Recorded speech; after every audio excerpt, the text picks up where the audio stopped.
नमस्कार, आदाब। Crime petrol सतर्क के इस नए सीजन में आप सबका स्वागत है। लाशें जो अवशेष हैं उन कत्ल के केसेस की जो गुमनामी की अंधी गलियों में दम तोड़ गई है। लाशें उन लोगों की जिनका ठिकाना अनजान है, जिनकी कहानी बेजुबान है, जिनका खानदान बेनिशान है।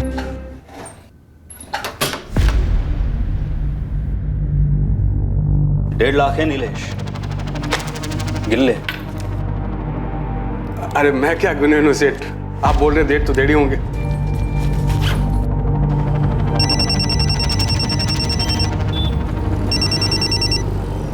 बोला जाते भाव। हाँ, कैश उठाया नीलेश? जी भाव, बस लेकर ही निकला हूँ। पूरे 1.5 है ना? ओ भाव। हाँ सुन, कल सुबह ऑफिस आने से पहले बैंक में पैसे जमा करते हुए आना, समझा क्या? समझा भाव, वही करूँगा। ठीक है।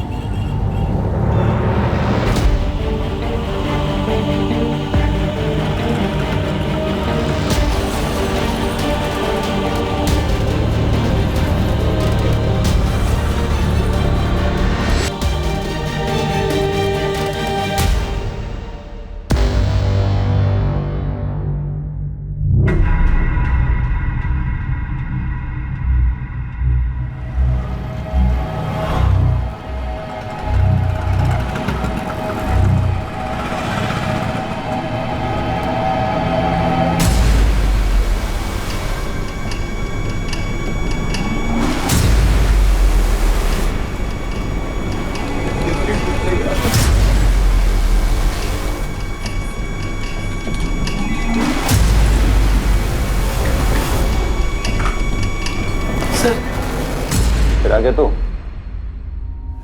सर, वो मेरे पापा। चुप, एकदम चुप। देख सचिन, तू फिर एक बार यहाँ आया ना तो तुझे तेरी आई के साथ अंदर डाल दूंगा और केस ठोकूंगी तेरे बाप के साथ। तुम लोग भी शामिल थे उस चोरी में। चल निकल। लेकिन मेरे पापा चोर नहीं है, आप प्लीज उन्हें ढूंढिए। आलो से समझा रहा हूँ तुम लोगों को कि तलाश जारी है। जय हिंद सर। जय हिंद। सर सर सर बात क्या है? सर, ये मेरे पापा है, आप प्लीज इन्हें ढूंढिए। मैटर क्या था? पुराना मैटर है साहब। 9 साल पहले इसका बाप नीलेश पाठक अपने सेठ का 1.5 लाख रुपए लेके भाग गया। ये झूठ है सर, मेरे पापा चोरी नहीं कर सकते। वो मुझसे और मेरी आई से बहुत प्यार करते हैं। आप अंदर जाइए, मैं देख लूंगा इसे। यही है इन लोगों का चक्कर। ऐसे ही नाटक चल रहा है सर। पहले इसकी माँ आती थी, अब 3 साल से ये आने लगा है। चल निकल।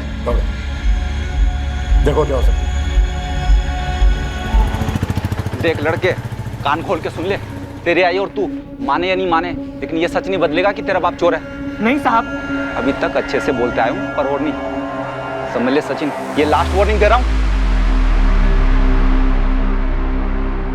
तलाश का जुनून सवार था एक बेटे पर अपने पिता को ढूंढने का। 9 साल बीत चुके थे और नीलेश पाठक की कोई खबर नहीं आई थी। नीलेश का केस मानो खामोशी में खुल गया था। नीलेश पाठक का केस एक मिसिंग कंप्लेंट की तरह से दर्ज ही नहीं हुआ था। नीलेश के मालिक जयदेव रानाडे ने उस पर आरोप लगाया था कि नीलेश उसके 1.5 लाख रुपए लेकर फरार हो गया है। बोलो आरती, कहा तुम्हारा पुत्र नीलेश पाठक? सब कितनी बार बोलूं, मैं नहीं जानती। कल रात से सचिन के बाबा घर नहीं आए, फिर तो खुद जान निकली जा रही है। ये ऐसे नहीं बोलेगी, अंदर करो ऐसे। सब ऐसे क्यों बोल रहे हैं आप? कितनी बार तो आपके पैसे उठाए मेरे पति ने, कभी भी एक पैसा इधर का उधर हुआ क्या? बड़ी रकम का इंतजार कर रहा था साला। पहले मेरा भरोसा जीता, फिर सही टाइम पर वार कर गया। ओ सर, मेरी मानो तो नीलेश के गांव में एक टीम भेजो, वहीं कहीं बैठा होगा छुप करके चोर साला। आई, चाली में सब कह रहे हैं कि तेरे बाबा चोर है। नहीं बेटा, ऐसा मत सोच, वो सब झूठ बोल रहे हैं। तेरे पापा चोर नहीं हो सकते। तो फिर बाबा कहाँ गए? घर क्यों नहीं आए? मुझे नहीं पता।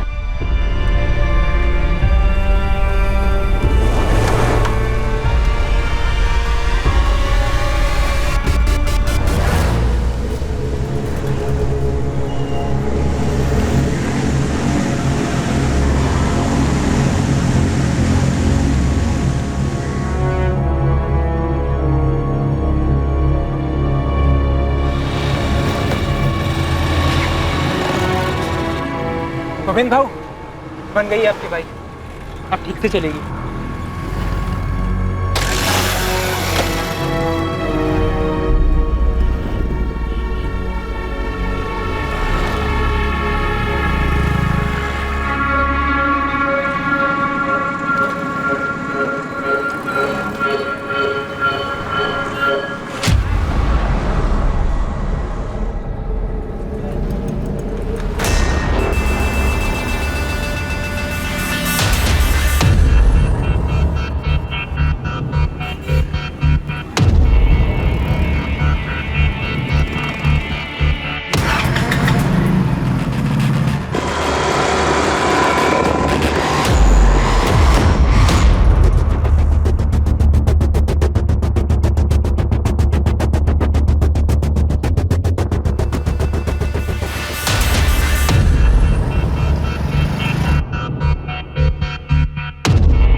हाँ गोविंद बोल। दया वो लड़की ज्योति आज भी घर से निकली, लेकिन फिर से कॉलेज नहीं गई। वही सिंगारवाड़ी गई। हाँ दया बाबू। ध्यान से सुन गोविंद, इस ज्योति पे है ना फील्डिंग और टाइट कर। हर दिन कॉलेज जाने की बजाय उस घर में जा रही है, कुछ तो लोचा है उस घर में। मुझे पूरी डिटेल दे उधर का। दया दया। हाँ साहब बुला रहे। आता हूँ। सर उस लड़के सचिन का बाप नीलेश पाठक, उसकी कोई मिसिंग रिपोर्ट दर्ज नहीं हुई थी। दरअसल वो मिसिंग हुआ ही नहीं था। एग्जैक्टली हुआ क्या था तावड़े? लड़का इतनी चक्कर क्यों लगा रहा है? सर 9 साल पुराना केस है। ये नीलेश अपने मालिक जयदेव रानाडे का 1.5 लाख रुपया लेकर फरार हो गया था। हमने काफी ढूंढा सर, लेकिन ये हाथ ही नहीं लगा और केस अनसुलझा ही रह गया। वैसे सर 9 साल पहले 1.5 लाख रुपए काफी मायने रखते थे। खान फैमिली से ज्यादा मायने तो नहीं रख सकते ना। लड़का लगातार इंक्वायरी कर रहा है, दावे के साथ कह रहा है कि उसका पिता चोर नहीं था। तावड़े उसका कोई क्रिमिनल रिकॉर्ड था? सर वैसे तो कोई हिस्ट्री नहीं थी, लेकिन शायद एक साथ इतना पैसा देखकर फिसल गया होगा। पिछला तो फिर गिरा कहाँ? 9 साल तक कोई नामो निशान नहीं। अगर वो मान ले कि पैसा लेकर भी फरार हुआ है तो अभी तक उसकी कोई खबर क्यों नहीं मिली? एक काम करो तावड़े। जी। लड़के को लाओ, मैं उससे बात करता हूँ। ठीक है सर। सचिन बेटा, मेरी ड्यूटी का टाइम हो गया है, मैं निकलती हूँ।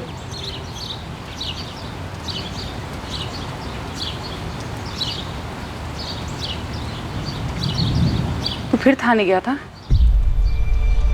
हमें भुलाना होगा उन्हें सचिन। तेरे बाबा वापस नहीं आएंगे। तो उन्हें खुद बोलने दो हमें सामने आकर। बेटा आज तक नहीं आए तो अब क्या आएंगे? आई बाबा हमें कभी नहीं बुला सकते और ना ही वो चोरी कर सकते हैं। बेटा 9 साल हो गए इस बात को, हमें उन्हें बुला देना ही बेहतर होगा। भूल जा इस बात को।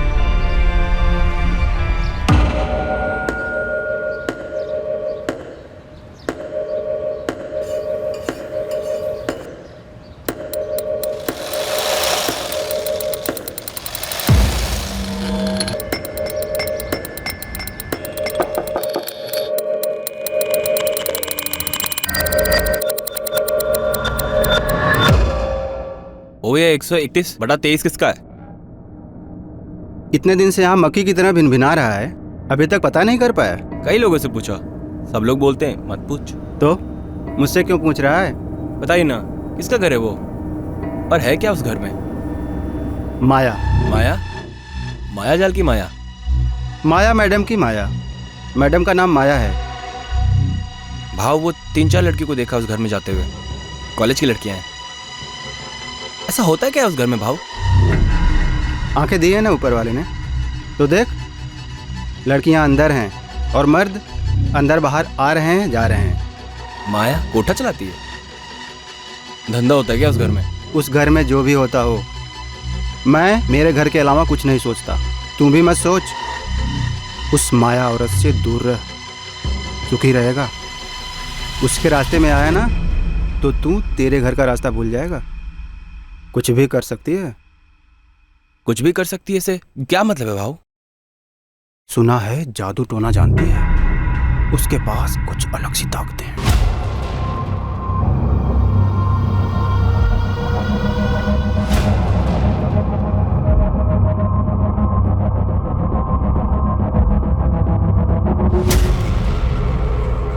ये ज्यादा घर के बाहर बाहर नहीं जाती है, अंदर ही बैठकर झाड़ फूक तंत्र मंत्र में लगी रहती है। सुना है वशीकरण की उस्ताद है।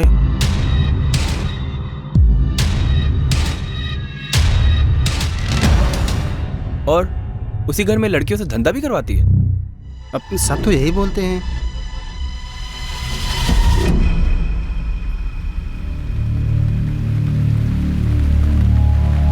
नौ साल पहले का केस साहब, अब कहाँ से मिलेगा बंदा? भाग गया होगा साहब पैसा लेकर। अरे अपने चौहान साहब को इस केस में कुछ अटपटा लग रहा है। ये उस केस की तब की डिटेल्स है, 9 साल पहले की। इस नीलेश का लड़का सचिन और इसकी बीवी आरती अभी वहीं रहते हैं। थोड़ा जोर लगा, जो कुछ भी पता चलता है निकाल कर ला। लगा देता हूँ पंटर। वैसे मैंने एक और फील्डिंग की है साहब, श्रृंगारवाड़ी में। 2-3 दिन में सॉलिड इन्फॉर्मेशन देता हूँ साहब आपको। Murder tip? नहीं साहब, एक औरत है ना, वो घर से धंधा चला रही है और उसने कॉलेज की लड़कियों को फंसा रखा है। ये केस किसी लिखित शिकायत से नहीं उभरा था, बल्कि नियति की लिखाई से उभरा था। एक तरफ था बचपन और जवानी की कगार पर खड़ा एक लड़का जो पिछले 9 साल से अपने पिता को तलाश कर उन्हें बेगुनाह साबित करने की कोशिश कर रहा था, और दूसरी तरफ आकार ले रहा था माया नाम की एक महिला का केस, जिस पर वेश्यावृत्ति चलाने का आरोप था। ये दोनों ही केसेस एक ही जुर्म के जाल में बुने हुए थे, लेकिन इस जाल में एक और तीसरी कहानी भी थी, जो रहस्य की धुन से बाहर निकलकर बहुत जल्द सामने आने वाली थी। इस वक्त किसी को अंदाजा भी नहीं था कि नीलेश पाठक और माया के केस से इसका क्या वास्ता है। योगेश सुन, सारा दिन तेरा चेहरा लटका हुआ रहता है, सारा दिन काम काम काम, एक भी मिनट का ब्रेक नहीं चाहिए होता तुझे। ये तकलीफ है क्या तुझे? ऐसी कोई बात नहीं है राशिद भाई। कोई लड़की वड़की का चक्कर तो नहीं है ना? ठीक है जा, लेकिन कभी भी तुझे मुझसे कोई भी बात करनी है ना, बेझिझक तू मेरे पास आ सकता है, ठीक है? पापा तेज चलाओ, तेज, जितना तेज हो सके उतना तेज चलाओ पापा, और तेज चलाओ, और तेज। योगेश बेटा, इससे ज्यादा तेज चलेंगे तो हवा में उड़ने लगेंगे हम लोग। अरे मुझे हवा में उड़ना है, और तेज चलाओ, और तेज। देख के हाँ ये बात। पापा मुझे डर लग रहा है, इससे ऊपर नहीं। कुछ नहीं होगा मैं बेटा। हाँ, नहीं, नहीं। पकड़ के रख। हाँ। क्या किया तू? अभी लग जाती थी तेरे को। चल वापस चल। बाबू ने डर लग रहा है।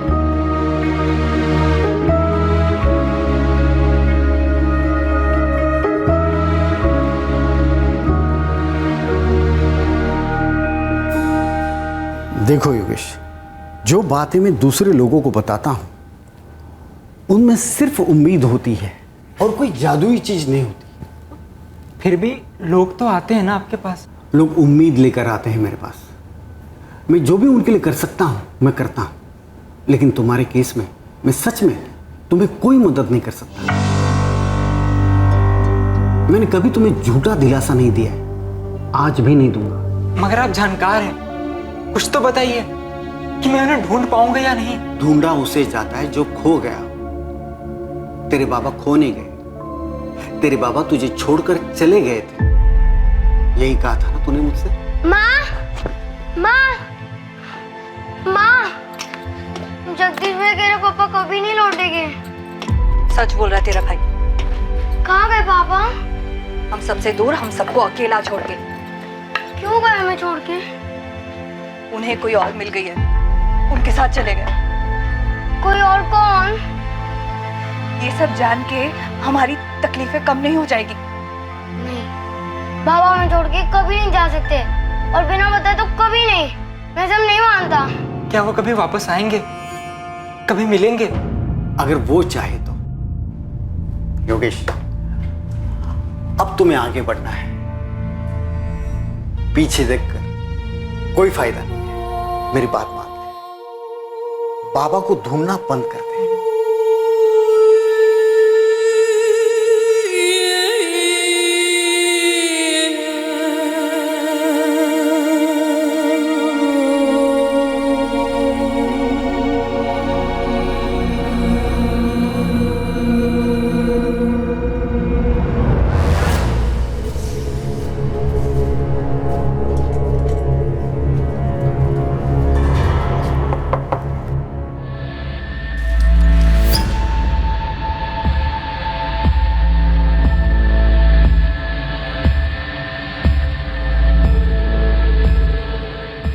ये वाले के साथ बैठूंगा। घंटे का 4000।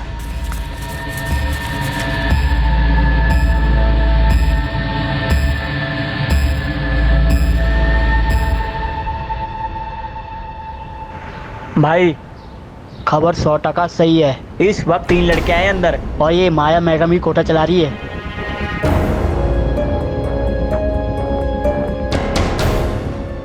तीनों इस वक्त अंदर है माया के घर में। हाँ साहब, अभी कस्टमर लोगों के साथ। अगर अभी एक्शन लिया ना तो रेड हैंड मिलेगा साहब। हाँ, टीम तैयार करो।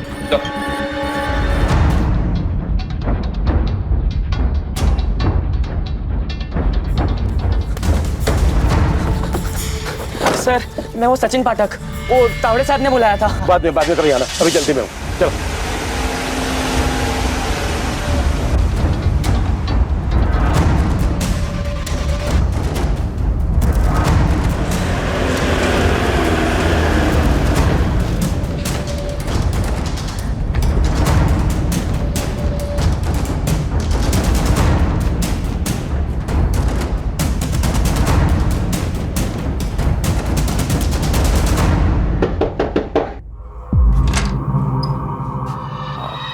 माया मैडम, बोला। वो बैठना था, कोई लड़की फ्री है क्या? हाँ हाँ, अंदर आओ। अरे कौन है तुम इन लोगों को? देखो अंदर का एक एक कोना चेक करो। छोड़ो।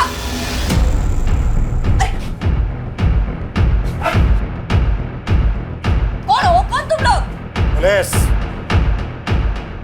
बाहर चलो, बाहर चलो। ओ साहब, सुनो मेरी बात, 2 मिनट बैठ के बात कर लेते हैं। बिल्कुल करेंगे, लेकिन यहाँ पर नहीं, मेरे थाने में।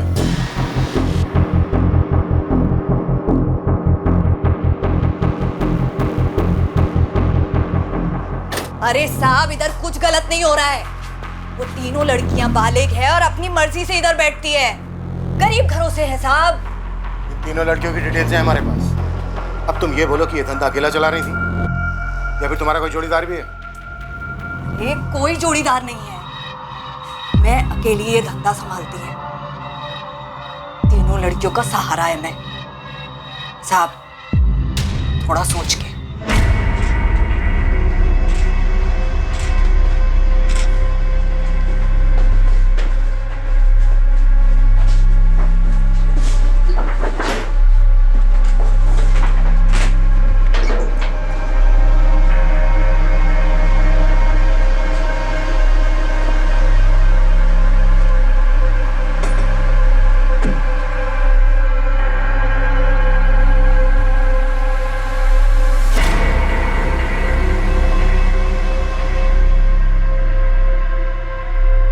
तू अपने साहब से बात कर, जो उनको चाहिए मैं देगी। ये नाटक नौटंकी करने का जरूरत नहीं है। जा बोल, बोलना। चुपचाप से खड़ी रहे।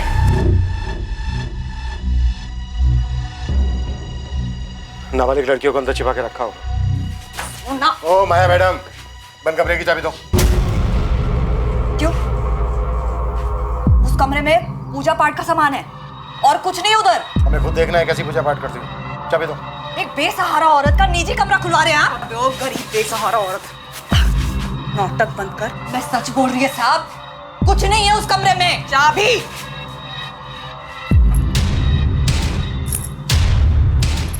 साहब, मैडम, मैं सच बोल रही हूँ, उधर कुछ नहीं है। ओ साहब, सुनो तो मेरी बात।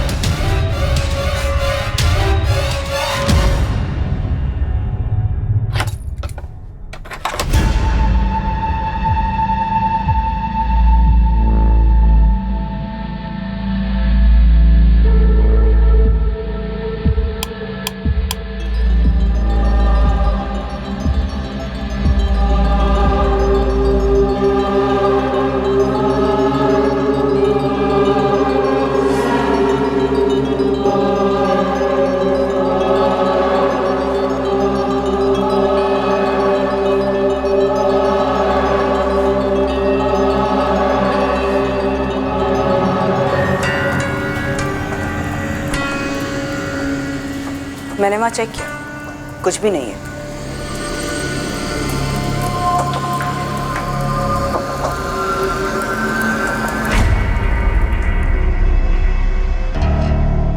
सर, ये औरत माया धंधे के अलावा जादू टोना भी करती है ऐसा लगता है। सर, ये खुद करती होगी या करवाती होगी? तांत्रिक पार्टनर होगा इसका।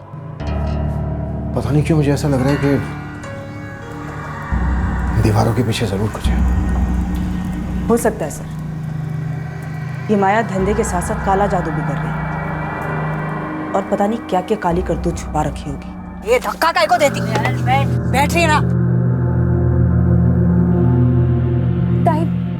ताई सेटलमेंट करवा दो ना साहब से बात करके।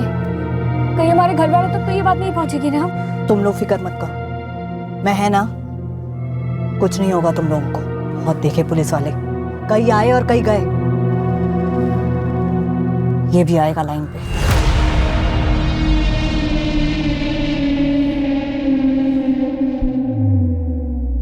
तावड़े। जी सर। अपने आदमी बुलाओ, ये दीवारें खाली करवाओ, अच्छे से चेक करो कि इनके बीच कुछ है क्या। जी सर। पद्मा, पड़ोसियों से पूछताछ करो। मुझे स्ट्रांगली डाउट हो रहा है यहाँ पे कुछ और भी होता है या फिर हुआ है। Okay sir.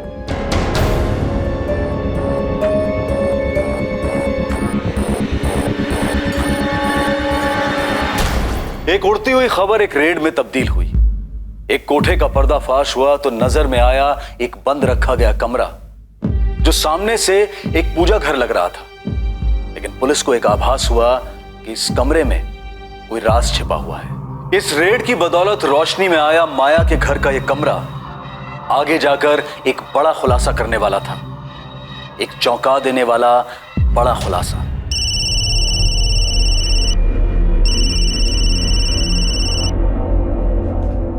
बोल पुरुषोत्तम। विनोद भाऊ बहुत बुरा हुआ। माया ताई के घर पुलिस ने छापा मारा है भाऊ। कौन हराम मुंह खोला रहे? वो सब पता नहीं भाऊ। छापे के टाइम पुलिस वाले ने पूजा वाले कमरे की चाबी ले ली माया ताई से। और क्या क्या क्या क्या पूछा क्या माया से? हाँ, क्या मिला उन्हें? नहीं मालूम भाऊ। वो माया ताई और लड़कियों को पुलिस वाले थाने ले गए भाऊ। ये फोन स्विच ऑफ कर दे और गुपचुप पूना के बाहर कहीं छुप जा, समझा? मामला ठंडा होने तक लौटना मत। भाऊ मामला कब तक ठंडा होगा? ऐसे कहाँ चला जाऊं? होगा तब होगा। हाँ, अभी निकलने को बोला ना तेरे को, भारत नहीं का?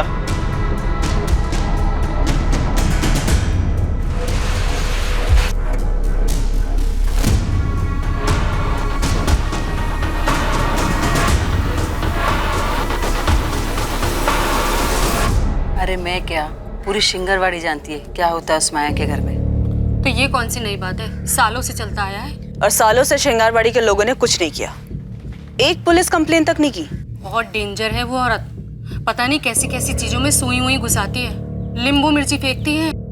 अगर उसके कोई मुंह लगा, उसने कुछ फूक फूक दिया तो? अच्छा हुआ कि किसी ने तो हिम्मत दिखाई। अब आप लोग थोड़ी सी हिम्मत कीजिए। इस माया का कोई ना कोई साझेदार तो जरूर होगा ही होगा। कौन है वो?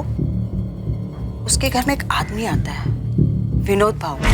हाँ, विनोद भाऊ बोलते हैं उसको सब। उसका पूरा नाम तो मेरे को मालूम नहीं, लेकिन वो ना उस माया का यार है, सालों से आ रहा है। माया उसके अपने पति के साथ रहती थी, तब भी आता था, अब भी आता है। दया। हाँ मैडम। मुझे इस विनोद की पूरी डिटेल चाहिए। ठीक है मैडम, आज शाम तक सारा चिट्ठा निकालता हूँ। हो साहब, सबसे पहले वो तीनों लड़कियों को छोड़ दो, उनका कोई गलती नहीं है। जगह मेरी है और धंधा भी मैं ही करती है। आपको मेरे को जितना मर्जी इधर रखने का ना, मैं रहेगी इधर। इतना तो कर सकते हो ना साहब? सर हम जानते हैं कि हम गलत काम कर रहे थे, और यकीन कीजिए सर, हम डिसेंट फैमिली से हैं और जो भी कुछ कर रहे थे मजबूरी में कर रहे थे। तुम्हारी पैसों की मजबूरी थी या किसी ने मजबूर किया तुम्हें इस काम को करने के लिए? प्लीज जाने दीजिए ना। हमारे घर वालों को तो लगता है हम कॉलेज जाते हैं, हमें शाम तक घर पहुंचना है। उन्हें किसी हालत में पता नहीं लगना चाहिए सर। आज नहीं तो कल पता लगना ही था, तो फिर आज ही सही। नहीं सर, प्लीज ऐसा मत कीजिए। तो मुझे पूरी कहानी चाहिए। तुम इस धंधे में कब और कैसे आई, माया से कैसे मिली, वहाँ और क्या क्या धंधे होते हैं, इस काम में और कितने लोग शामिल हैं, सब कुछ बोलना होगा। बोला तो ना साहब, मैं अकेली औरत है, सालों से अकेला धंधा चला रही है, विधवा है मैं। पहले मैं खुद धंधा करती थी, फिर उम्र हो गई, फिर देखा कि लड़कियां खुद सामने से चल के आ रही थी, बस शुरू कर दिया। क्या करेंगे साहब, पेट भी तो भरना है ना। और वो जादू टोना वो सब जो उस कमरे में होता है? कोई जादू टोना नहीं है उधर साहब, मैं उधर सिर्फ पूजा करती है और कुछ नहीं है उस कमरे में। कुछ नहीं है तो फिर इतना डरी हुई क्यों? ऐसा कुछ नहीं है साहब, मैं उन लड़कियों के लिए डर रही है, उनकी कोई गलती नहीं है साहब। आपको मेरे ऊपर जो चार्ज लगाना है ना वो लगाओ, मैं बैठेगी ना जेल में, बस उनको छोड़ दो।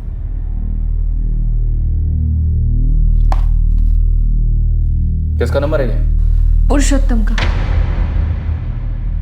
वो मुझसे पहली बार मेरे कॉलेज के बाहर मिला था और उसने बोला कि एक्स्ट्रा पैसे बनाने का आसान तरीका है।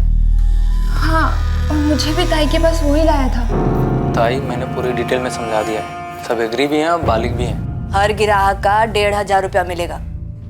मेरे को कितना मिलता है कितना नहीं, तुम लोग को लेना देना नहीं। इसमें एग्री है ना? बाद में मेरे को मचमच नहीं चाहिए। तुम लोगों की कोई सहेली होगी कॉलेज की या किधर की भी, जिसको थोड़ा पैसा बनाने का है, उसको बता भी सकती है और इधर लेके भी आ सकती है, और जो लेकर आएगा ना उसको कमीशन भी देगी मैं। 1 साल से तुम लोग अपने घर वालों से झूठ बोल रही हो कि कॉलेज जा रही हो और ये सारे काम करती हो। और कितनी लड़कियां तुम्हारी कॉलेज की जिनको तुम तीनों ने अपने इस काम के लिए फंसाया? सर किसी को अप्रोच करने में डर लगता था। वहाँ और क्या क्या काम होते हैं, साफ साफ बोलो। सर हम वहाँ पे सुबह 10 से 6 बजे तक ही होते थे। उसके बाद वहाँ क्या होता है हम लोगों को नहीं पता है।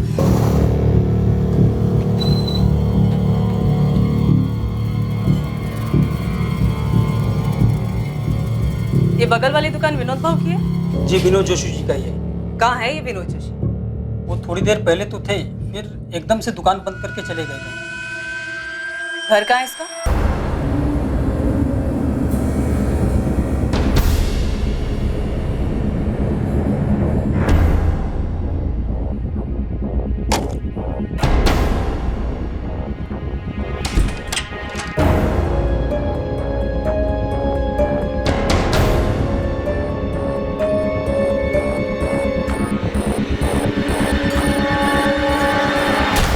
वहाँ तुम सिर्फ धंधा और पूजा ही नहीं करती हो, बल्कि जादू टोना, काला जादू टाइप भी कुछ करती हो। साहेब मैं उस घर में सिर्फ 2 टाइम पूजा करती है।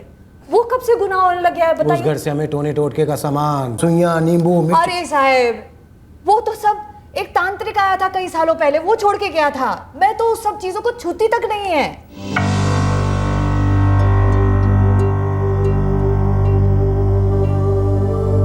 साहब वो इंस्पेक्टर महात्रा ने बुलाया है, सचिन पाठक कहिए उन्हें। अरे हाँ सबको पता है तू कौन है और तेरी स्टोरी क्या है। साहब बिजी है, तुझे बैठना है तो बैठ, नहीं तो कल आ जा। नहीं साहब बैठता हूँ। ठीक है।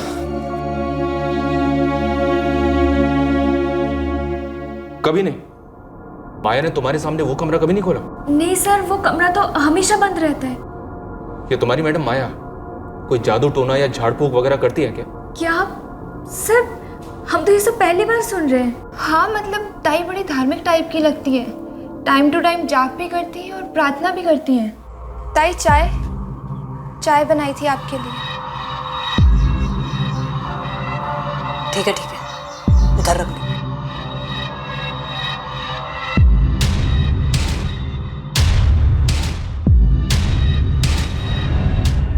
तुम तीनों को अलग अलग अपने अपने स्टेटमेंट्स देने होंगे। ये मैडम तुम्हारे स्टेटमेंट लेंगे। सर वो हमारा नाम वगैरह कुछ नहीं आएगा ना? हाँ सर हम प्रॉमिस भी करते हैं आज के बाद ऐसा कभी नहीं करेंगे प्लीज। ठीक है, लेकिन हमारी तहकीकात के दौरान अगर हमें कभी भी कुछ भी ऐसा पता चला जो तुम्हें मालूम था पर तुमने हमसे छुपाया, तो याद रखना तुम तीनों बुरी फंसोगे।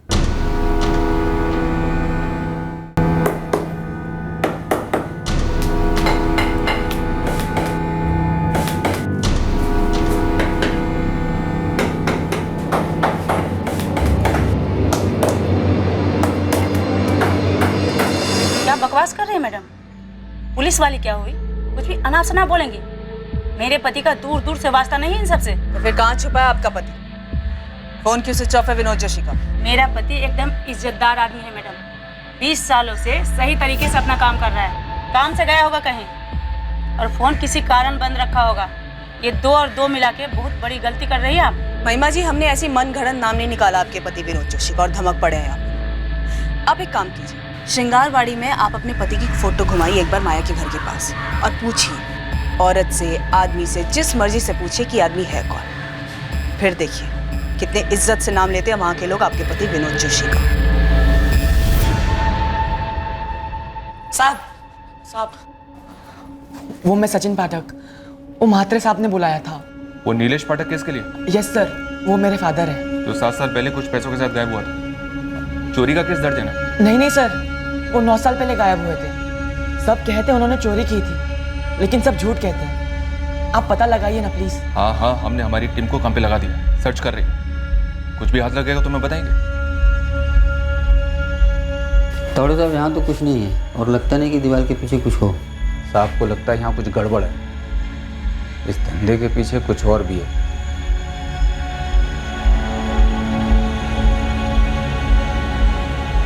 मुझे भी लगता है यहाँ कुछ तो है जो खुली आंखों से दिखाई नहीं दे रहा, लेकिन कुछ ना कुछ गड़बड़ है जरूर।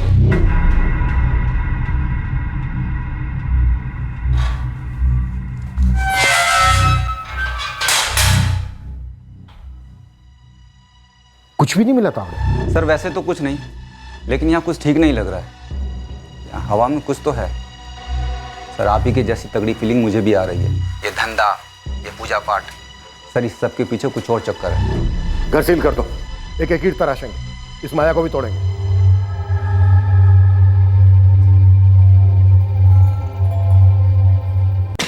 दया, शंगारवाड़ी में तूने इतने दिन तक फील्डिंग लगाई, फिर विनोद जोशी और पुरुषोत्तम तेरे रडार पर कैसे नहीं आए? और अब दोनों का फोन स्विच ऑफ है। मिस्टेक हो गया साहब। और ऊपर से तुझे इस बात का भी पता नहीं चला कि माया के 2 बेटे भी हैं। क्या साहब, उसके 2 बेटे भी हैं? इतनी अहम बात अब सामने आ रही है। यही तो इस भर्ती की ताकत है। अब मेरे सामने किसी ने मुंह नहीं खोला और आप लोगों ने छापा मारा तो जानकारी की गंगा जमुना सरसर बहने लगी साहब। माया के दोनों बेटों की क्या इन्फॉर्मेशन? सब बड़ा वाला जगदीश, छोटा वाला योगेश है। माया की पड़ोसी बोली कि दोनों बेटे माया से अलग हुए हैं। अब माँ ही ऐसा धंधा करेगी तो लड़कों का क्या होगा? दिमाग तो आउट होगा ना। बस छोड़ के चले गए। कहाँ हैं अभी दोनों? बड़ा वाला जगदीश, मैंने सुना था वो हिंजवाड़ी में किधर रहता है, टूरिस्ट गाड़ी चलाता है।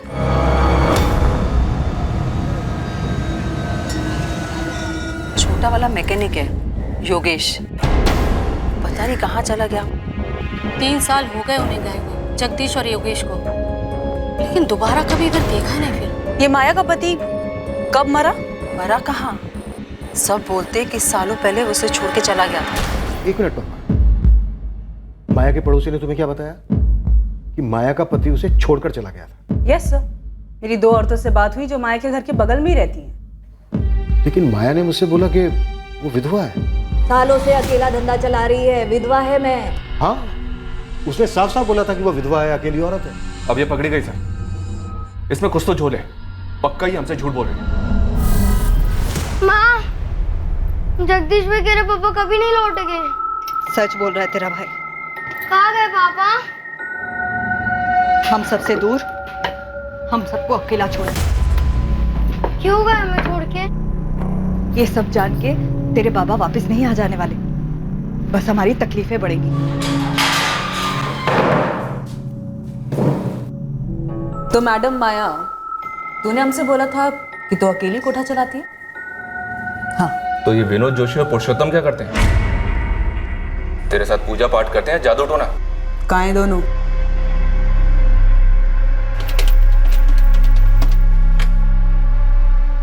मेरे को कुछ मत पूछ पुरुषोत्तम, तू अपना देख ले, मैं अभी स्विच ऑफ कर रहा हूँ फोन। अरे भाऊ, मैं कहाँ जाऊंगा और क्या करूंगा?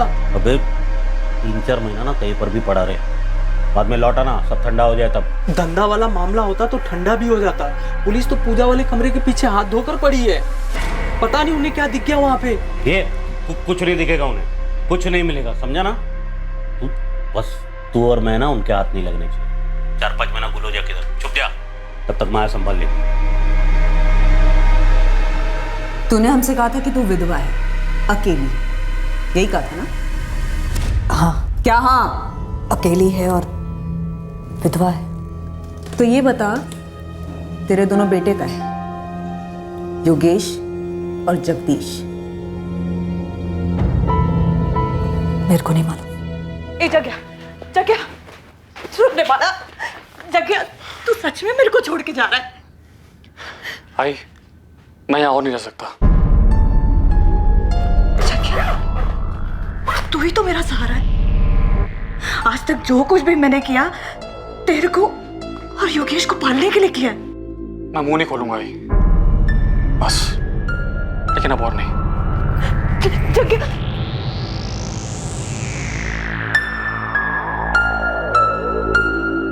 आई, मैं जा रहा हूँ। किधर जा रहा है तू?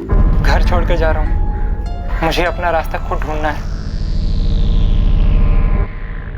पहले जगदीश चला गया, अब तू भी चला जाएगा तो तेरी आई के साथ कौन रहेगा? इस घर में मैं कभी दोबारा वापस नहीं आऊंगा।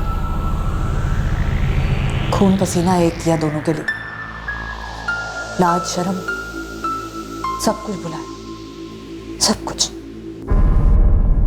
लेकिन दोनों जवान बेटे अपनी आई को छोड़कर चले गए।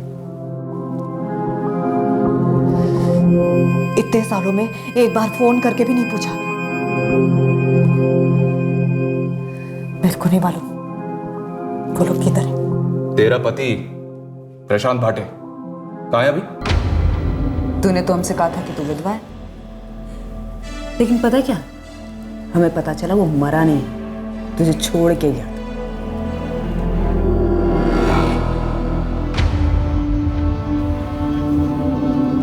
ए माया, उससे बात कर, इधर देख के बात कर।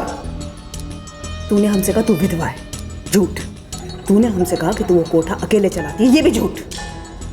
अब तू ये बता कि तू उस बंद कमरे के पीछे करती क्या है, उसकी सच्चाई बता।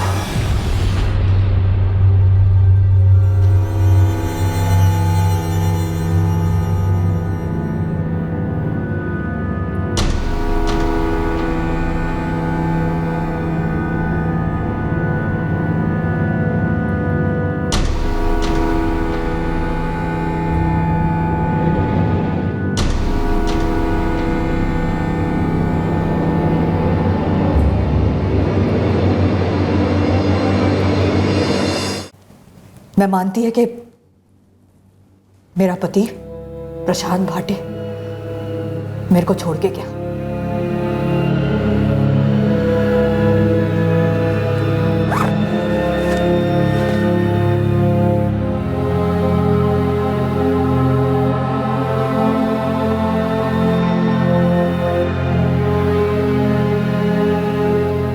इस बात को 12-13 साल हो गए। क्यों छोड़ा उसने?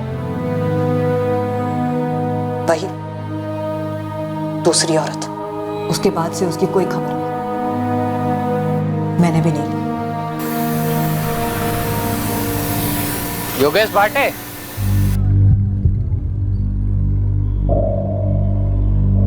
जी? तू माया भाटे का लड़का है ना? पुलिस ने अंदर किया उसे, घर पे रेड पड़ी है। देखिए, मेरा उससे और उसके धंधे से कोई वास्ता नहीं है। और तेरा बड़ा भाई जगदीश, उसको भी ऐसा ही लगता है? मुझे नहीं पता कि उसे क्या लगता है और क्या नहीं लगता। अपने कर्मों का फल तो मिलना ही था मेरी आई को, लेकिन आप लोगों मुझसे कहा। जगदीश, 10 साल पहले तुम्हारी चाली में एक बूढ़ी औरत रहती थी, दुर्गा। हाँ, दुर्गा ही रहती थी। क्या हुआ उन्हें? वो तुम्हारे बाबा प्रशांत भाटे, तुम्हारी आई माया भाटे और तुम दोनों भाइयों के बारे में सब कुछ जानती है। अंदर कर दिया उसे? अच्छा किया। जहर है वो माया भाई। दुर्गा काकी, हमें लगता है कि उस घर में धंधे के अलावा भी और कुछ चल रहा था। मैंने कहा ना, वो जहर है। मैं उनके पड़ोस में ही रहती थी। और एक बात बताऊं, पूरे श्रृंगारवाड़ी यही समझती है कि उसका पति प्रशांत किसी दूसरी औरत के साथ भाग गया। पर ये सच है क्या? उसका बेटा योगेश भी साफ मना कर रहा है। आप लोगों को लगता है कि उस कमरे में कुछ अजीब है, लेकिन मैं कहता हूँ सर, जब से बाबा घर छोड़ के गए हैं ना, तब से पूरे घर में सब कुछ अजीब सा होता आ रहा है। तुम्हें ऐसा क्यों लगता है योगेश? देखिए मैम, पूरी दुनिया कह ले कि मेरे बाबा किसी दूसरी औरत के साथ भाग गए, और इस बात को ये जगदीश ये भी मान ले, लेकिन मैं नहीं मान सकता हूँ मैम। सही कह रहा है योगेश, ये प्रशांत जो था भला आदमी था। मुझे नहीं लगता है वो अपने बच्चों को छोड़कर कहीं और भाग जाए। और अजीब बात क्या है मालूम? उस माँ ने एक बार पता करने की कोशिश भी नहीं की कि उसका पति दोनों बच्चों को छोड़कर कहाँ चला गया। और ये दूसरी औरत वाली बात? कोई दूसरी औरत नहीं थी। आदमी की नजर से पता चलता है कि आदमी किस मिट्टी का बना है। ये प्रशांत भाटे बहुत भला आदमी था। सर, अजीब सी बात है, वो नीलेश पाठक के केस में नीलेश का बेटा सचिन भी वही बात बोल रहा है अपने मिसिंग बाप के बारे में जो योगेश बोल रहा है अपने बाप प्रशांत के बारे में। सर, मेरे बाबा 9 साल से गायब हैं। नीलेश पाठक, आप लोग प्लीज उन्हें ढूंढिए। मैं कह रहा हूं आपसे, वो चोर नहीं है, वो ईमानदार है। वो मुझसे और मेरी आई से बहुत प्यार करते हैं। वो किसी दूसरी औरत के लिए हमें छोड़ के नहीं जा सकते। ये सब झूठ है। सर, सबसे ज्यादा अजीब बात तो ये है कि योगेश भी लगभग वर्ड टू वर्ड सेम बात बोल रहा है। सर, आप लोग मेरे बाबा को ढूंढने में मदद कीजिए। मेरे बाबा से थे ही नहीं कि किसी दूसरी औरत के लिए मुझे, जगदीश को या हमारी आई को छोड़कर चले जाएं। वैसे नहीं थे सर, नहीं थे सर। क्या कोई कनेक्शन हो सकता है सचिन के फादर नीलेश पाठक और योगेश के फादर प्रशांत भाटे के बीच? सर, इन दोनों केसेस के बीच में कनेक्शन का तो पता नहीं, पर ये दोनों केसेस एक धागे से जरूर जुड़े हुए। इन दोनों केसेस में 2 जवान बेटे अपने दोनों बापों को, लगभग जो 9 साल पहले या 12 साल पहले गायब हुए हैं, उन दोनों को ढूंढना चाहते हैं। और इन दोनों को पूरा यकीन है कि जो कहानी उन्हें बताई गई वो झूठी है। कहीं दोनों के गायब होने के पीछे इस माया की तो कोई इन्वॉल्वमेंट नहीं है?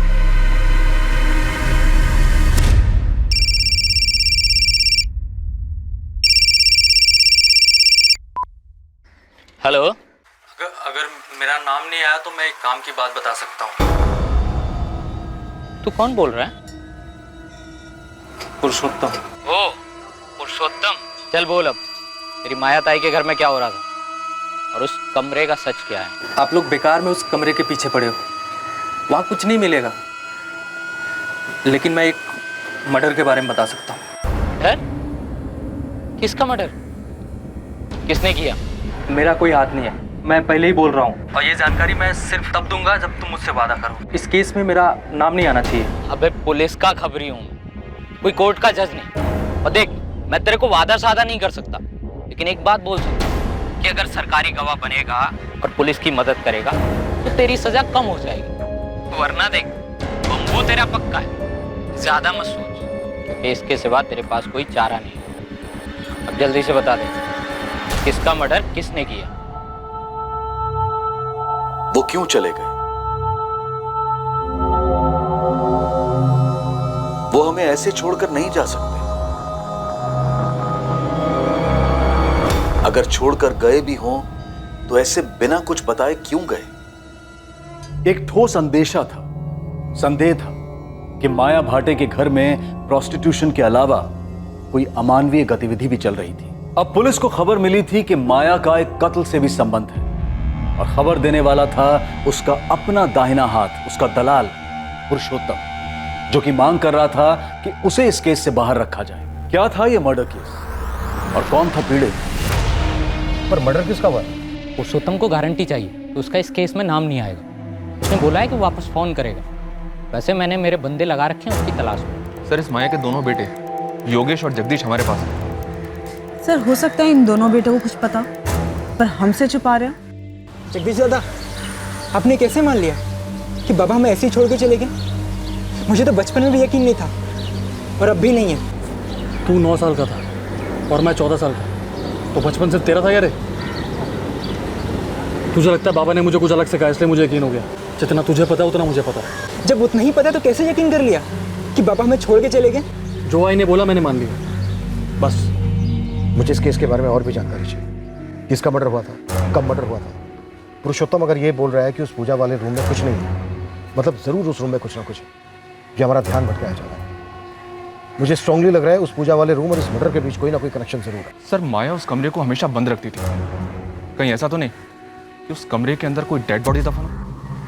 खान, तुम और तावड़े उस पूजा वाले रूम का दोबारा से पोस्टमार्टम करो। पद्मा, माया के दोनों बेटों को टैग करो, बात करो उनसे। गया, मुझे किसी भी सूरत में माया का वो लवर विनोद जोशी चाहिए।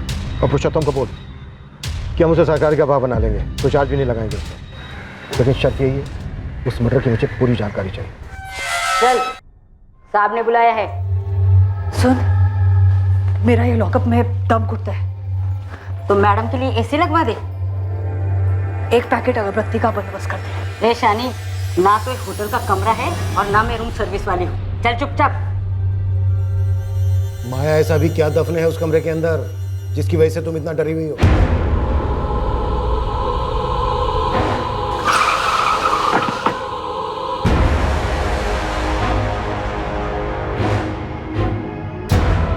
तावड़े सर, इस कमरे की हर दीवार का 1-1 इंच बाहर निकाल कर देखना है। 100% अंदर कुछ है। सर, लाश? चलो काम पे लग जाओ। जी सर।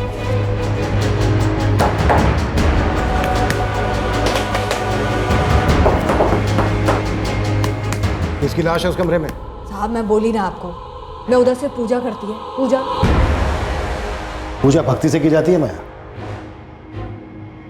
और तुम डर की वजह से पूजा करती हो। किस चीज का डर है? किसको मार डाला तुमने जिसका डर तुम्हें ये सता रहा है कि वो कहीं भूत बन के तुम्हारे सामने ना आ जाए?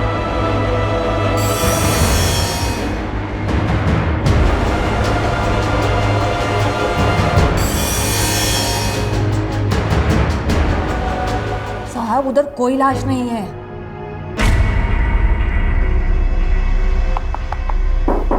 एक मिनट, एक मिनट। ए, तावड़े इधर सर। ये सुन जरा। हाँ सर, कुछ हो सकता है। दीवार को तोड़ो।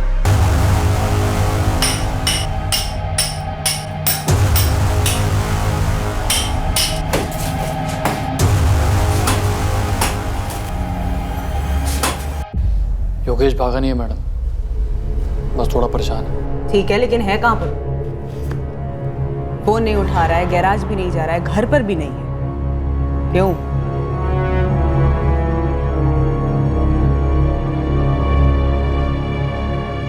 दरअसल जब वो 9 साल का था तब से ऐसे ही गुमसुम रहता है, और बाबा के जाने के बाद वो बहुत शांत हो गया। तुम पर कोई असर नहीं हुआ?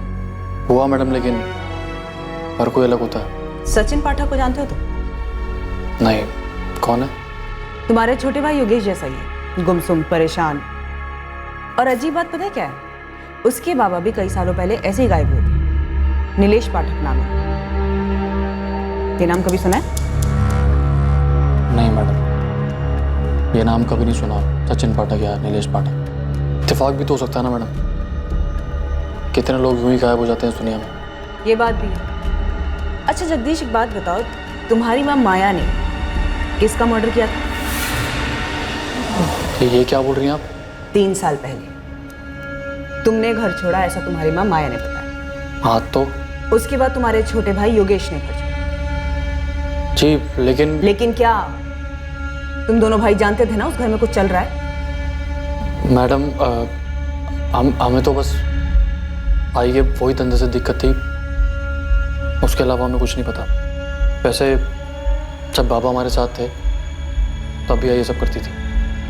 तुम्हारे बाबा भी इन सब में शामिल थे?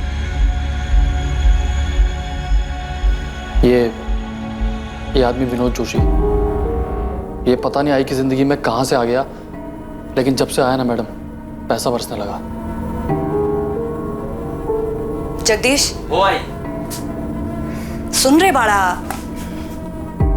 घंटे भर के लिए बाहर जाके खेल। पर क्यों आई? आई बोल रही है ना, जा बाहर जा।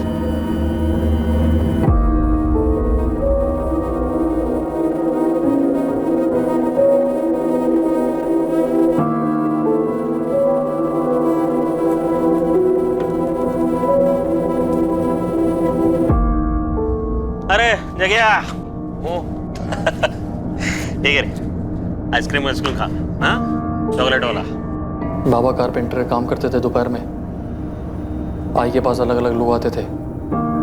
ये समझने में ज़्यादा देर नहीं लगी कि क्यों आते थे और वहाँ क्या होता था।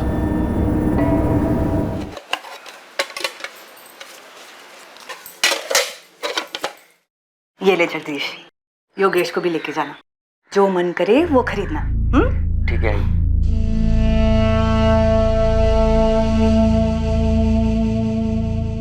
हम बच्चे थे, नई नई चीज़ें खरीदना अच्छा लगता था। योगेश और छोटा था, ना ही उसे कुछ समझ में आता था, ना ही कुछ पता चलता था। मैंने भी उसे कभी समझाने की कोशिश नहीं की। किसी भी बच्चे के लिए आसान नहीं होता है ये जानना कि उसकी माँ धंधा करती है। मेरे को मालूम है कि मेरे को सिर्फ पैसा चाहिए था, एक अच्छी जिंदगी चाहिए थी, मेरे लिए, मेरे बच्चों के लिए, और कुछ नहीं। मैं तुम्हारे धंधे की बात नहीं कर रहा हूं, कत्ल की बात कर रहा हूं। किसको मारा था तुमने? मैंने खुद को मार डाला साहब, पैसों के लालच में। मैं खुद रोज मरती थी। मैं अपने पति की कमाई से खुश नहीं थी। वो तो बस एक कारपेंटर था, उसकी कमाई से कुछ नहीं होता था। देख माया, मैं जितना कमा सकता था उतना कमा रहा है, इससे ज्यादा नहीं होगा। बस ये समझ ले, हम लोगों की किस्मत में इतना ही है। पढ़ी लिखी नहीं है लेकिन इतना जानती है, गरीब पैदा होना किस्मत की बात है, लेकिन गरीब मरना बेवकूफी। तो ये भी जानती होगी ना, ये जितना चादर होता है उतना ही पैर फैलाना चाहिए। शादी के टाइम पे एक दूसरे का औकात बराबर से मालूम था ना हम लोग को। तो क्या औकात बदला नहीं जा सकता? जितना कमाता हूं उतना ही है, नहीं हो पाएगा उससे ज्यादा मेरे से। और ये फालतू का ना सपना देखना बंद कर दो। मैं नहीं छोड़ पाई अपने सपनों को। सपने देखना कैसे छोड़ सकता है कोई? मेरी विनोद से मुलाकात हुई, वैसे भी मैं अपने पति से दूर जा रही थी। मेरी विनोद से नजदीकियां बढ़ी और पैसों से भी। क्या बकवास कर रहा है? पागल हो गया है क्या?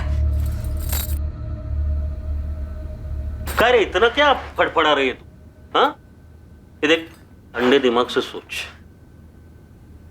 जो तेरे मेरे बीच में है, जो तेरे और प्रशांत के बीच में, वही तो करने को बोल रहा हूँ तेरे को। विनोद, मेरे साथ ऐसी बात करने का नहीं।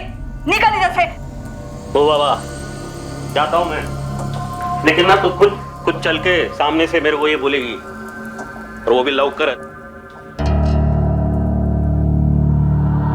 ए माया, अरे एक मिनट बैठना रे बाबा।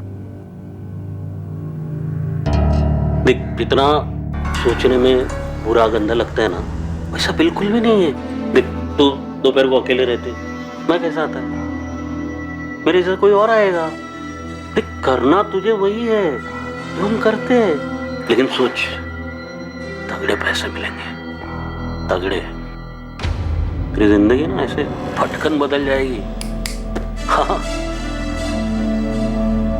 एक दोपहर का 2000, 1000 तेरा, 1000 मेरा।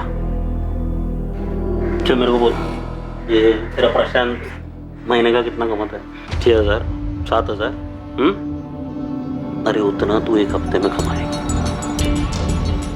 मन बनाएगी तो 4 दिन, पूरा मन लगाएगी तो 2 दिन में, अरे 1 दिन में कमा सकती है। तेरे संग तुम्हें एक बात याद रख, ये मर्दों की जरूरत ना बहती नदी है, कभी सूखती नहीं। तो तू काय को सुखी सुखी जिंदगी जी रहे रे, काय को? ठीक है, सोच के बता मेरे को, आता हूं। बहुत घिन आई थी विनोद की ये बात सुनकर, लेकिन पैसे के लिए तरसते हुए भी बहुत घिन आती थी साहब, इसीलिए हाँ बोल दिया। पहली बार बहुत गंदा लगा सर, लेकिन जब हाथ में पैसा आया ना, फिर सही गलत कुछ भी नहीं लगा। सोचा कि शरीर ही तो है, पैसे की धुंध छा गई थी। एक अच्छी जिंदगी मिल रही थी, बच्चों के लिए कुछ कर सक रही थी मैं। बच्चे लोग रोज बाहर का खा रहे हैं, नए नए सामान खरीद रहे हैं। जगदीश बोला तुमने पैसा दिया उन लोग को? हाँ, मैंने दी। किधर से दिया? पेड़ लगा दे पैसे का? मैंने कमाए हैं। किधर से कमाए? कमाए बोले तो किधर से कमाया? मैं क्या पूछ रहा हूँ, किधर से कमाया माया? शरीर बेचती है अपना, सोती है लोगों के साथ। शरीर मेरा है, मैं बच्चों को वो दे रही है जो तू अपने अगले जन्म में भी अपनी कमाई के साथ नहीं दे सकता। बच्चे लोग को मालूम है कि उसकी माँ क्या है? बोला बच्चे लोग को तूने? नहीं, वो स्कूल में होते हैं और तू काम पे, दोपहर में आते हैं लोग। तेरे को क्या लग रहा है तू बहुत बड़ा पुण्य का काम कर रही है? पुण्य और पाप से जिंदगी चलती है, पेट भरता है उससे। जिंदगी जिंदा लोगों की होती है और तू लाश है, घटिया सड़ी हुई लाश। पर मेरी ही चिता पर तो पक रही है ना रोटी। बस मैं तो यही जानती। प्रशांत ने रोज दारू पीना शुरू कर दिया, वो ये सच्चाई सहन नहीं कर पाया, और एक रात हम सबको छोड़कर चला गया। मेरे को पता था कि वो वापस नहीं लौटेगा। मैंने ये सच्चाई मान ली थी। मैंने प्रशांत से कभी झूठ नहीं बोला, और आप लोगों से भी नहीं बोल रही है सर, मैं सच बोल रही है। मैंने कोई खून वून नहीं किया है। माया, अभी तक तुमने हमें अपनी जिंदगी की सच्चाई बताई, उस कत्ल की नहीं। हमें उस कत्ल की सच्चाई चाहिए। जगदीश, तुम अभी कुछ छुपा रहे हो। मुझे मालूम है कि तुम जानते हो कि तुम्हारी माँ ने किसका कत्ल किया। किसी का नहीं। तो फिर उस बंद दरवाजे के पीछे, जिसे तुम्हारी माँ पूजा का कमरा कहती थी, किसकी लाश दफन है? किसी की भी लाश नहीं हुआ।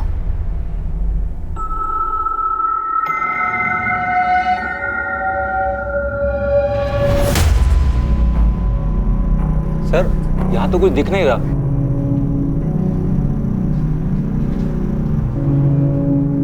तो फिर है कहाँ?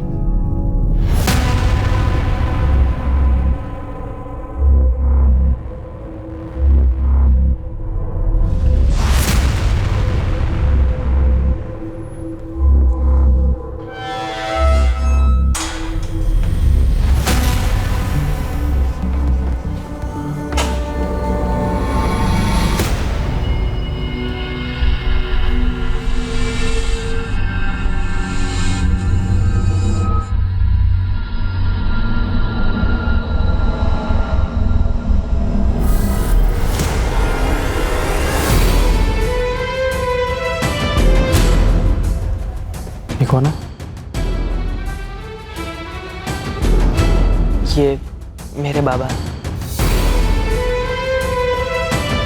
तुम्हारा नाम क्या? सचिन पाठक। क्यों? नहीं, ऐसे ही पूछा।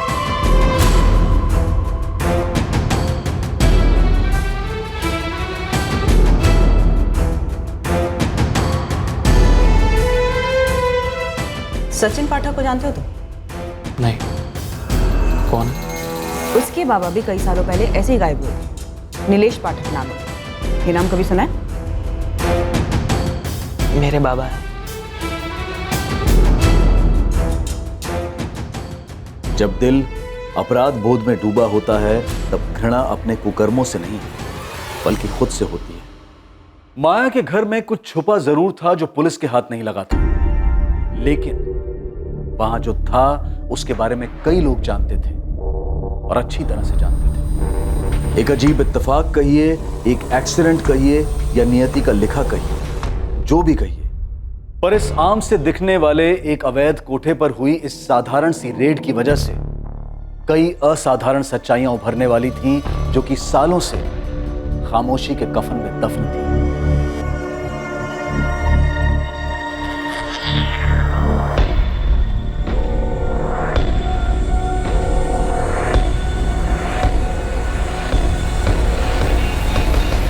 सर उस कमरे में कुछ नहीं है और वो एक दीवार जिस पर हमें सबसे ज्यादा शक था, वहां से भी कुछ नहीं निकला। सर ये माया का बड़ा बेटा जगदीश, इससे भी कुछ पता नहीं चल रहा है। वो दूसरा बेटा योगेश अभी भी लापता है? यस सर, जगदीश बता रहा है कि योगेश काफी डिस्टर्ब हो गया है। इस माया को जितनी भी गर्मी दो ये पिघलने वाली नहीं है। विनोद जोशी का क्या स्टेटस है? हमारी टीम और दया के लड़के दोनों लगे हुए हैं, पूरे शहर में अलर्ट इशू किया। और पुरुषोत्तम वो अभी तक सामने क्यों नहीं आया? उसने दया से कहा था कि शाम को फोन करेगा, लेकिन सर अभी तक फोन किया नहीं उसने। अभी तक हमारे पास बस ये एक ही लीड थी, पुरुषोत्तम या फिर विनोद जोशी हाथ में। पता नहीं क्यों मुझे ऐसा लग रहा है कि उस दिन माया का पति प्रशांत भाटे घर छोड़कर गया ही नहीं था।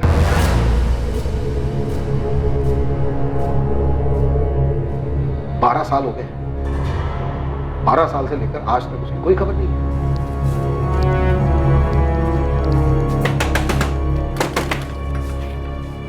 दादा, वो पुलिस आई के पूजा घर के बारे में कुछ कह रही है। उस कमरे में कुछ है क्या? आपको कुछ पता है? योगेश बावला हो गया, मुझे 1000 बार बता दिया, मुझे कुछ नहीं पता। बाबा का है? मुझे भी उतना ही पता जितना तुझे पता है। जी अपनी जिंदगी और मुझे भी जीने दे। 12 साल हो गए उस बात को, कब तक परेशान रहेगा? बाबा में छोड़ के चले गए थे, अब जाने दिन सब बातों। नहीं, वो हमें छोड़ के नहीं गए थे। दादा सच बताओ, क्या बाबा कभी गए भी थे? मुझे तो हमेशा से ही लगता था कि हमें ये शहर पहले ही छोड़ देना चाहिए था। इससे बाबा मिल जाएंगे क्या? नहीं, पर तेरे दिमाग में तो नहीं रहेंगे ना? रहेंगे, और तब तक रहेंगे जब तक मुझे सच्चाई पता नहीं चल जाती। क्योंकि ये जो बोला जा रहा है नाई, ये झूठ है। और ये तो तू भी जानती है नाई, कोई तो ऐसा होगा नाई जो सच्चाई जानता हो। बाबा को कोई दोस्त या कोई भी।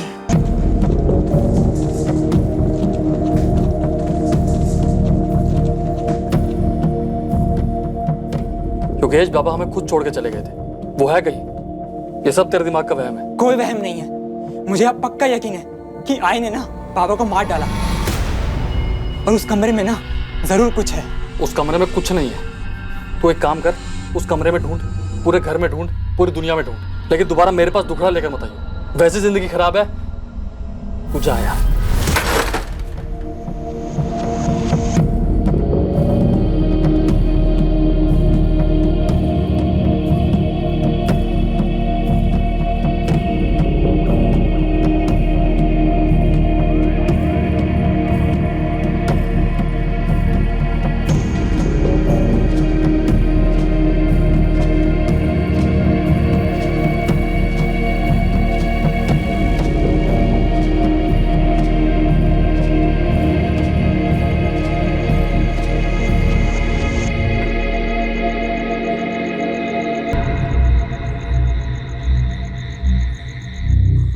माया,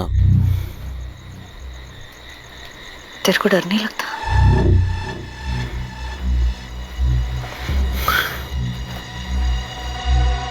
नहीं, और तू भी डरना छोड़ दे माया। क्यों किया मैंने ये सब कुछ? के लिए, तेरे बच्चों के लिए, अरे हमारे लिए माया। क्या करेगी मैं इतने पैसे का? क्या इन पैसों से मैं अपने पुराने पाप धो सकती है, अपना भविष्य, अपनी खुशियां खरीद सकेगी? मेरे को तो ये भी नहीं पता है खुशियां होती क्या है।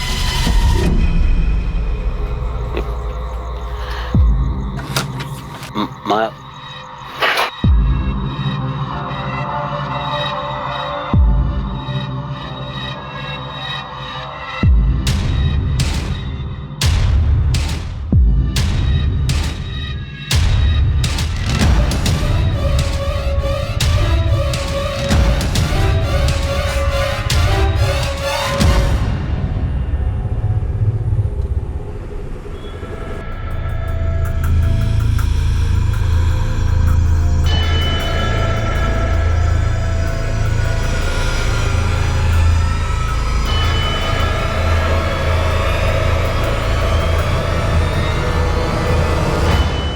किसका मर्डर हुआ?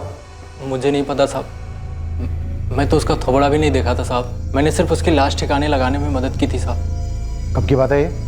कई साल हो गए साहब, याद नहीं। लाश कहाँ ठिकाने लगाई थी? वो जंगल में साहब। कौन से जंगल? कातरज के जंगल में। मैं उन दिनों विनोद भाऊ का टेम्पो चलाता था। एक रात को उन्होंने मुझे माया ताई के घर बुलाया वो।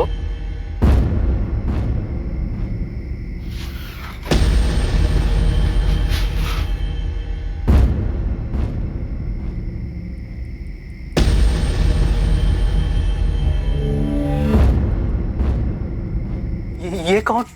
लाश है आदमी, ठिकाने लगा। नहीं बाबू, लेकिन ये मुझे बताओ ये है कौन? इतना जानना जरूरी नहीं, समझा ना तेरा? गपचूप उठा। उसी रात हम उस लाश को कातरज के जंगल में ले गए।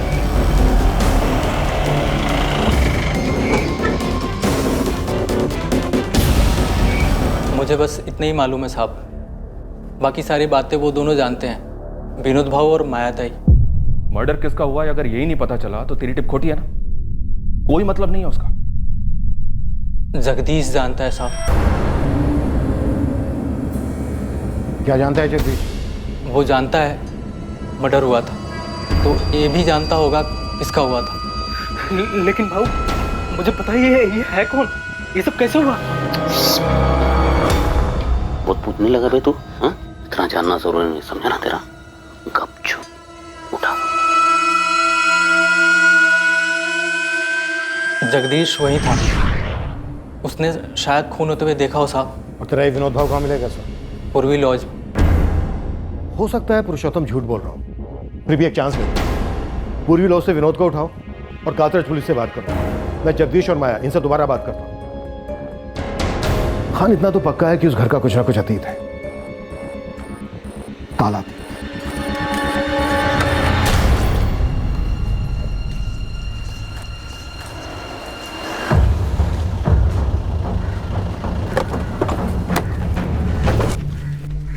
कुछ पता चला क्या साहब? सब कुछ पता चला, चल थाने। सर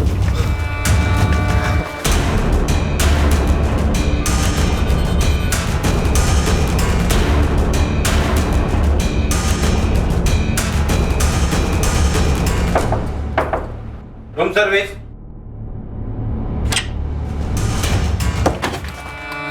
अगर भागा तो यहीं पे ठोक दूंगा, दोबारा अपने पैरों पर चल नहीं पाएगा तू, विनोद जोशी। माया, तुम्हारे पति प्रशांत भाटिया ने कभी घर छोड़ा ही नहीं था, है ना? वैसे कातरज के जंगलों में हम उस लाश की तलाश कर रहे हैं। भूतों से डर लगता है ना तुम्हें? हमें भी लगा तुम्हारे घर में अजीब, ऐसे लगा जैसे कोई भटकती आत्मा हो। नाराज सी। तुम्हारा खेल अब खत्म हो गया है माया। पुरुषोत्तम ने सब कुछ बोलती है, विनोद जोशी को अरेस्ट कर लिया और हमें यह भी पता चल गया है कि तुम्हारा बेटा जगदीश उस कत्ल का गवाह है, उसको भी उठा लिया। साहब, जगदीश उस टाइम बच्चा था, उसने कुछ नहीं किया, उसको छोड़ दो साहब। तुमने और विनोद जोशी ने मिलकर मारा ना प्रशांत भाटे को? नहीं साहब। ठीक है, पुरुषोत्तम और विनोद जोशी के साथ अब हम जगदीश को भी तोड़ेंगे। साहब मैं सच बोल रही है कि तुमने और विनोद जोशी ने मिलकर प्रशांत भाटे को मारा? नहीं। सच चाहिए मुझे माया, सिर्फ सच। वो प्रशांत नहीं था, वो मेरा एक ग्राहक था। उसका नाम मेरे को नहीं मालूम। देख विनोद जोशी, माया एक औरत है, इसलिए अभी तक हमने सख्ती दिखाई नहीं उसके साथ, लेकिन तेरा नसीब ऐसा नहीं होगा, समझा? मैंने कुछ नहीं किया साहब, सच बता रहा हूँ मैं। ये जो भी खुनमुन जो भी हुआ है आप बता रहे हैं, वो सब पूरा का पूरा माया ने किया। अच्छा, प्रॉफिट आधा आधा करेगा, लेकिन जुर्म पूरा का पूरा उसके सर पे डालेगा? नहीं, मैं सही बता रहा हूँ साहब, मैं उस आदमी को जानता तक नहीं था, तो मारूंगा क्यों? पुरुषोत्तम ने बताया कि तू भी उनके साथ था। तूने देखा था वो? खून होते भी देखा था। कौन था वो आदमी? प्रशांत भाटे, तेरा बाप? नाम नहीं मालूम, लेकिन वो चेहरा मैं कभी भूल नहीं सकता। मैडम बता रही थी कि कोई सचिन पाठक है जो अपने बाप को ढूंढ रहा है। उसके बारे में क्यों पूछ रहा था? जिसको मारा गया था वो वही था।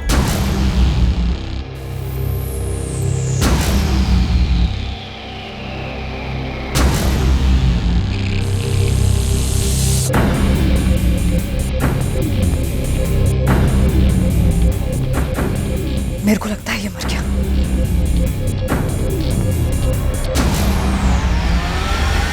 वो आदमी सचिन का बाप नीलेश पाठक था? नाम नहीं मालूम। तो तुझे कैसे पता वो सचिन का बाप था? सचिन के हाथ में उसके बाप की तस्वीर देखी थी, वही चेहरा जो रोज रात को मैं ना चाहते हुए भी देखता हूँ। मेरी आई भी देखती होगी। इस पैसों के लालच ने पहले मेरे को मारा,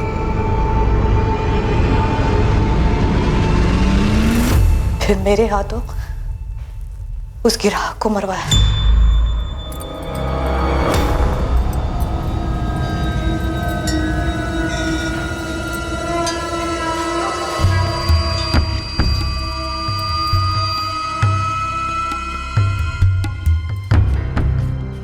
ओहो, क्या बात है बाबू, बैंक वैंक लूट कर आए हो क्या?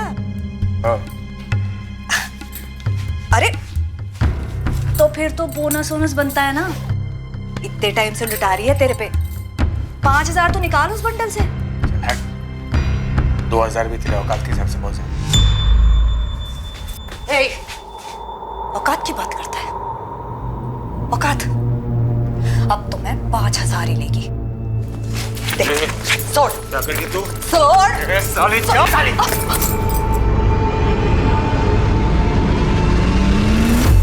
आसमान में बादल नहीं छाते साहब, मेरे सामने नोटों के बादल छाते थे। उसके पास इतना सारा पैसा था साहब, और ऊपर से ऐसी बात। मैं उसको कैसे छोड़ देती साहब?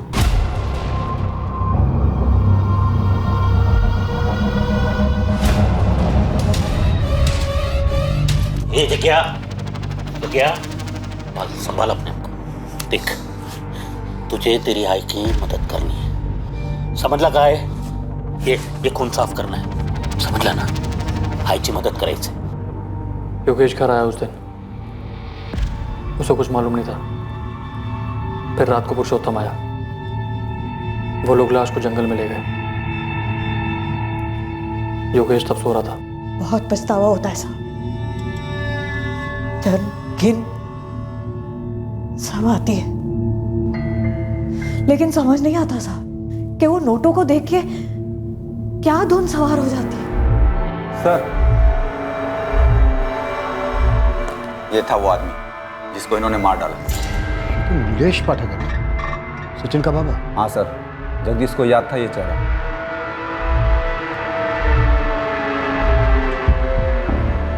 ये था ना वो?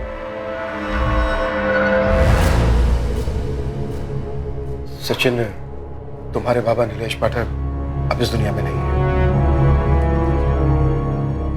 क्या हुआ था उनके साथ? कत्ल हुआ था उनका। कत्ल? क्यों? किसने किया? क्यों किया? तुम्हारे पापा एक कोठे पर जाते थे, शंगारवाड़ी। कोठा? हाँ, माया भाटे नाम है उसका। उसने और उसके साथीदार ने तुम्हारे पापा का मर्डर कर दिया था।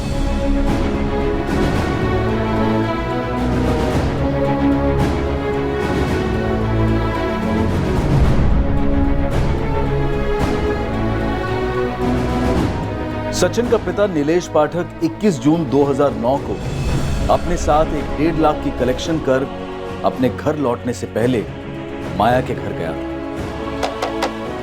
नीलेश को उस दिन कोई अंदाजा नहीं था कि वो फिर अपने घर कभी नहीं लौटेगा।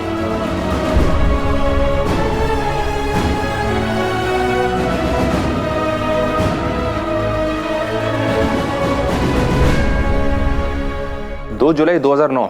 हाँ, इस केस फाइल के हिसाब से 2 जुलाई 2009 को यहाँ कातरज के जंगल में एक लाश मिली थी।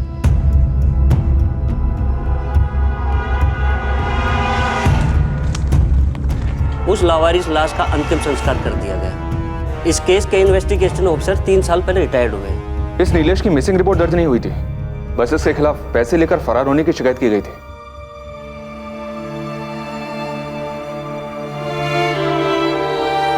बाबा चोर नहीं थे, उनका मर्डर हुआ था उसी रात। कैसे? एक युवक की 9 साल की तलाश अपने पिता के लिए एक दर्द भरी असलियत के खुलासे से खत्म हुई। पुलिस का इंट्यूशन कहिए, अंदेशा कहिए, लेकिन उस पूजा घर को लेकर संदेह की वजह से पुलिस सचिन के पिता नीलेश पाठक की हकीकत जान पाई, और वो भी पूरे 9 साल के बाद। लेकिन इत्तेफाक और आभास का यह सिलसिला अभी खत्म होने से काफी दूर था। गड़े मुर्दे और भी थे। नीलेश के मर्डर के वक्त जगदीश नाबालिग था, पर जुर्म में तो शामिल था। नीलेश का हमें बर्थ सर्टिफिकेट निकलवाना होगा, उसकी एज के साथ रिपोर्ट फाइल करनी होगी। कोर्ट को डिसाइड करने दो। और सर, वो कमरा? हाँ, वो कमरा। सर, अभी भी लगता है कुछ अधूरा है, कुछ बाकी है जिसका पता लगाना है। ये पुरुषोत्तम पूरी बात नहीं बोल रहा। और तुम लोगों को तो वहां कोई लाश नहीं मिली। लेकिन सर, माया को जो इतना डर लगा रहता है, क्या वो डर सिर्फ एक अजनबी को लेकर या सिर्फ एक ग्राहक को लेकर हो सकता है? प्रशांत भाटे, उसका पति, जो कभी घर लौटा ही नहीं।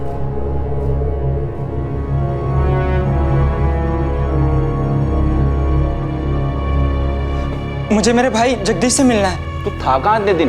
तेरा फोन भी बंद था। है कहाँ वो?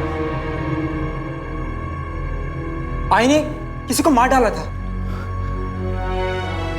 आपको इतने साल से मालूम था? मेरे सामने हुआ था योगेश। अब ये नहीं कहना कि तुम्हें नहीं मालूम कि बाबा कहाँ है।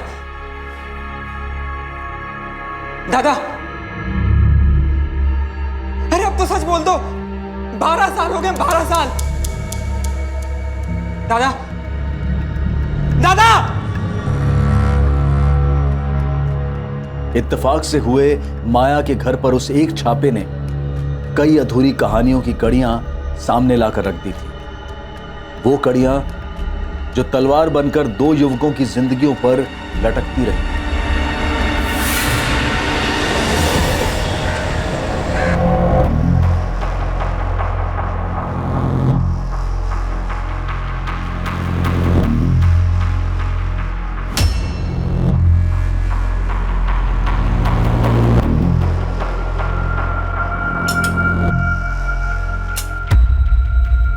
आखिरकार योगेश का बड़ा भाई जगदीश टूटा। वो उस राज को अपने अंदर और नहीं रख पाया जिसने सालों से उसे और उसके ज़मीर को बंदी बना रखा था।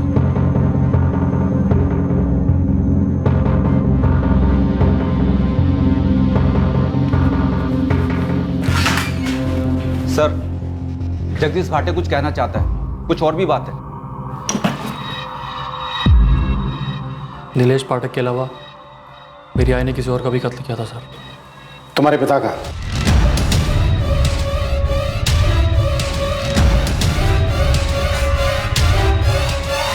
माया, तुम्हारे बेटे जगदीश ने सब कुछ सच सच बता दिया।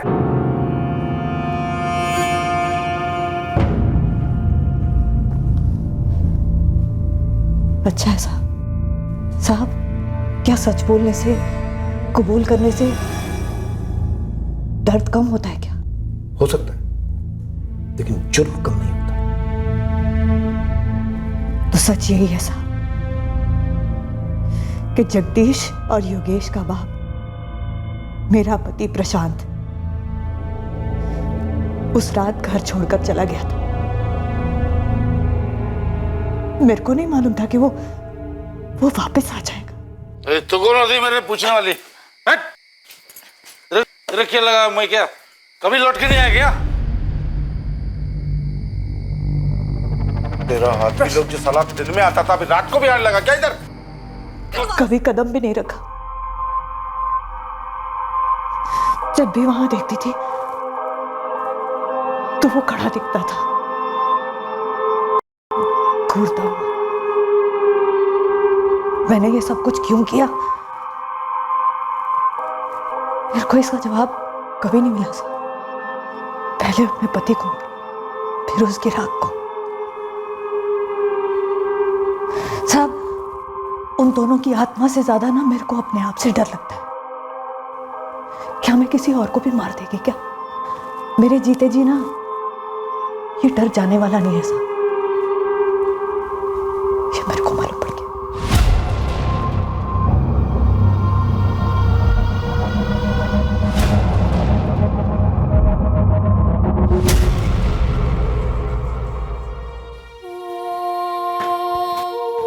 योगेश, स्केलेटन के सैंपल से जो डीएनए लिया गया वो तुम्हारे और तुम्हारे भाई जगदीश के डीएनए से मैच हो गया है। वो कंकाल तुम्हारे पिता प्रशांत भाटे का ही है।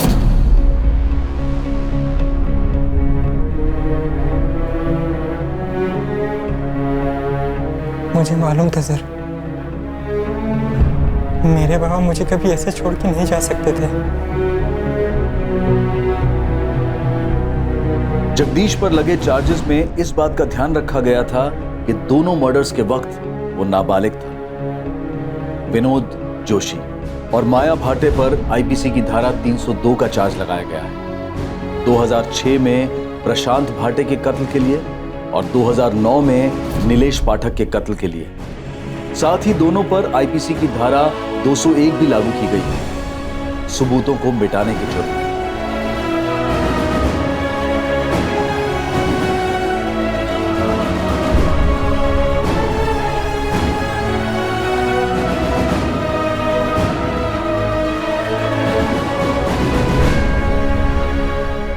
एक कत्ल 12 साल पहले हुआ और दूसरा कत्ल 9 साल पहले, और दोनों के बारे में किसी को भनक तक नहीं थी। 9 साल पहले अगर नीलेश पाठक पैसों के कलेक्शन के बाद माया के कोठे पर ना गया होता तो क्या होता?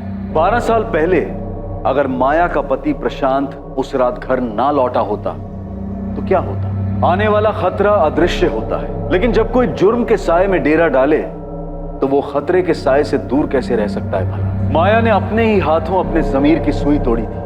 अपने ही पति प्रशांत को मारकर उसे अपने ही आंगन में गाड़ने में माया को कुछ गलत नहीं लगा। उसी तरह उसने नीलेश पाठक को पैसों के लिए मारकर उसकी लाश को जंगल में ठिकाने लगाया। पर माया ने अपनी पूरी जिंदगी डर और अफसोस की गिरफ्त में बसर की। ये एक दस्तूर है कि जुर्म मुजरिम का सुख चैन छीन लेता है और मुजरिम से जुड़े लोगों का जीना दुश्वार कर देता है। सोचें, समझें और सतर्क रहें कि लालच और स्वार्थ जीवन धारा पर हावी ना हो जाए। जैसे ही उमड़ती लालसा का एहसास हो, सतर्क होकर पीछे हो जाएं, जुर्म के लपेटे में ना आए, उस लालसा की आग में खुद को ना जलाएं। अब मैं अनूप सोनी आपसे विदा लेता हूं। याद रखें, क्राइम और आपके बीच में सिर्फ इतना फर्क है कि आप कितने सतर्क हैं। सतर्क रहें, सुरक्षित रहें। जय। इस तरह के और भी एपिसोड देखने के लिए हमारे चैनल को सब्सक्राइब करें और बेल आइकन दबाना ना भूलें।